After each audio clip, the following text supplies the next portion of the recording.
hay mayor tiempo de hospitalización y hay una cistitis frecuente, virus BK, que puede ser muy peligrosa, muy molesta y que lo estamos dando más o menos en el 10% de nuestros pacientes y es muy difícil de tratar a menos que quite la inmunosupresión. Hay menos injerto agudo que el idéntico, pero hay más crónico en nuestra experiencia. Por lo tanto, y un crónico raro, porque tú puedes tener 8 meses, está todo perfecto y de repente hace un brotecito medio agudo y empieza un injerto crónico o síndromes de sobreposición entre agudo y crónico. Entonces hay que aprender a saber un poco de injerto para manejar esto. Hay más recaídas porque la misma inmunosupresión que utilizamos muy potente evita el injerto contra tumor por lo menos al principio y por lo tanto tiende a haber más recaídas. Y también hay más falla del injerto porque son haploidénticos y aunque usemos todas las medidas, no es tan raro que haya fallas de injerto. Hay que aprender a ver cuáles son los criterios de falla, por qué sí, por qué no, y obviamente tratar de evitarlo, porque una falla de injerto con mucha frecuencia es muy grave y también obviamente puede ser fatal. Trasplantamos pacientes en peores condiciones, es decir, esto nos hace trasplantar más y somos más proclives a aceptar pacientes en más riesgo, porque de otra manera no tienen posibilidades. Esto no sé si sea bueno o sea malo, ¿verdad? Yo creo que es conveniente y necesario cuando estás en un centro de enseñanza, en una curva de aprendizaje. Con el tiempo tendremos que discriminar y ser menos agresivos. Hay veces que no vale la pena trasplantar si hacemos más daño que bien a un paciente que está en malas condiciones. Otro problema moral es que usamos recursos oficiales, no muy extensos del gobierno, para trasplantar y ese dinero pues podría utilizarse en otras cosas. Entonces uno tendría que ser cauto y elegir bien a los pacientes. Y finalmente que es importante escoger bien a tu donador y además estar seguro que no tenga anticuerpos preformados contra el HLA, porque eso se va a asociar a una falla de injerto muy importante y casi seguro a la muerte del paciente.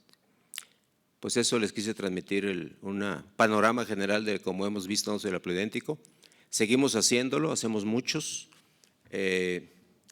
Hoy estamos infundiendo a algún paciente allá en Monterrey. Por ejemplo, la duda que me dicen ahorita es que cosechamos 19 millones de células por kilo. La pregunta es, me preguntan, bueno, ¿cuántas vamos a poner? Y pues son las que yo quiera, ¿verdad? Entonces yo le dije al residente, póngale todas porque es de muy alto riesgo. Y me miró con unos ojos como de miedo. Entonces me entró miedo a mí también. Y dije, no, bájele, bájele. Es decir, hay una serie de situaciones en las cuales no está definido.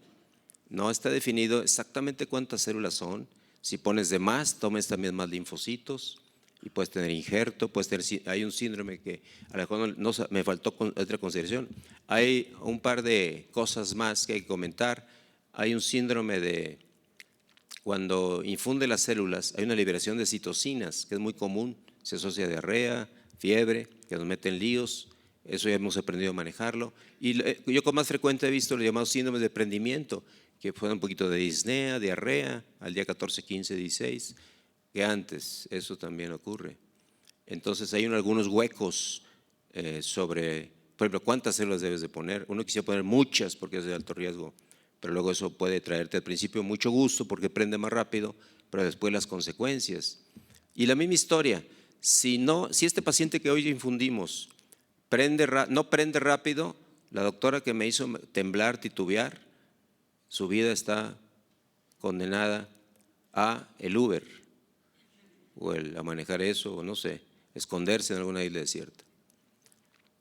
Pero si le ponemos todas y algo malo pasa, la doctora con toda razón me hubiera dicho, o no me hubiera dicho porque le hubiera dado un poquito de temor, pero a lo mejor sí me hubiera mirado con ojos de el doctor David y sus ideas, sus impulsos, tuvo la culpa y míralo, como es el jefe, nadie le hace nada.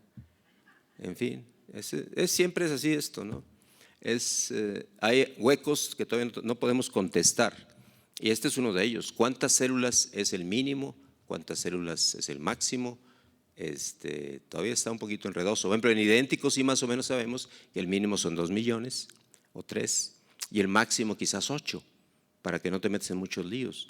Pero en halogénico no está muy claro. Bueno, yo creo que ya con eso termino. Al rato podrá haber preguntas y comentarios con la gente para verificar esto. Nada más para decirles, aquellos que no conocen bien, este es el servicio de nosotros, parte del servicio que está muy equipado, es una unidad diseñada para tratamiento ambulatorio, fíjense bien, no la diseñamos para hospital, para ambulatorio, tiene quimioterapia, esta es la sala vieja de quimioterapia, ya no es así, ahora tenemos una sala muy bonita, en fin, es todo eso tenemos esos 1,500 metros. Estos son nuestros cuartos, que no son tan bonitos como los americanos, pero están bastante bien cuando se tiene que hospitalizar el paciente. Obviamente todo es un trabajo de equipo, aquí hay mucha gente, alguna gente que está, otra que no está, equipo de laboratorio. El personal que trabaja en el servicio de hematología son aproximadamente 45 personas. Entonces, entre laboratorio, enfermería, profesores, residentes, todos los profesores son miembros del Sistema Nacional de Investigadores, 2 nivel 3, 2 nivel 2 y el resto nivel 1. Entonces, este es un equipo multidisciplinario que de hecho ha crecido, eso habrá que modernizar esas fotos. Algunos de los residentes ya no están, algunos se han suicidado y otros ya tienen trabajo. Muchas gracias. Bueno, muchísimas gracias al doctor Gómez Almaguer por su extraordinaria plática. Y ahora vamos a invitar a la doctora María Guadalupe Rodríguez González, que es médico adscrito al Servicio de Hematología del Hospital de Especialidad del Centro Médico La Raza. Egresó como médico en la heroica Facultad de Medicina de Tijuana, ¿no, doctora? De la Universidad Autónoma de Baja California, realizó un posgrado de hematología por la UNAM y en Ciencias Químico-Biológicas en la Escuela Nacional de Ciencias Biológicas del Instituto Politécnico Nacional y fue responsable de la Clínica de Síndromes Mielodisplásicos y de la Unidad de Aféresis del Hospital de Especialidad del Centro Médico La Raza desde el 2009. Actualmente es responsable de la Unidad de Trasplante de Células Tallo Hematopoyética del Hospital de Especialidad del Centro Médico La Raza, así como profesor ayudante en el curso de especialización de hematología en el mismo centro. Nos va a hablar de reconstitución inmune en trasplante autólogo y alogénico. Bueno, buenas tardes, agradezco la invitación. Vamos a abordar un tema pues poco abordado, la verdad, en la mayoría de los congresos de trasplante, que es la reconstitución inmune en el trasplante autólogo y en el alogénico.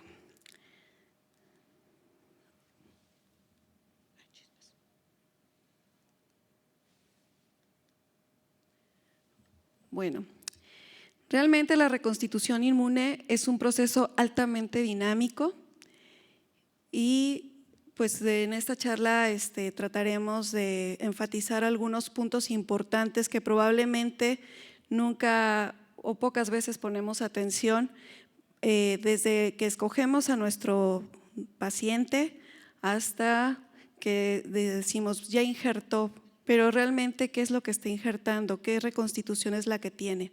Dentro de la agenda vamos a identificar los factores que influyen en la reconstitución inmune, hablar sobre la reconstitución inmunológica innata, celular y humoral, así como la reconstitución de las células T.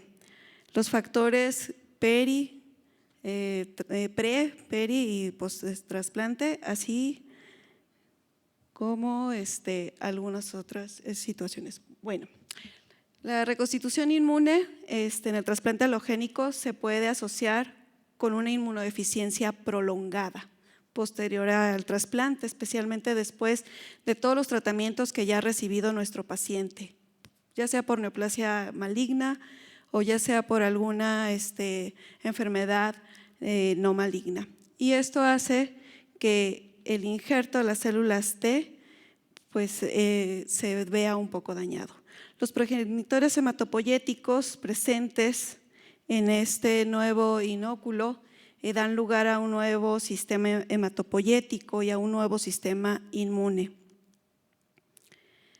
Y nada más recordando las características de lo que es la inmunidad innata y la adaptativa, vemos cómo la reconstitución innata la podemos tener en los primeros meses posterior al trasplante.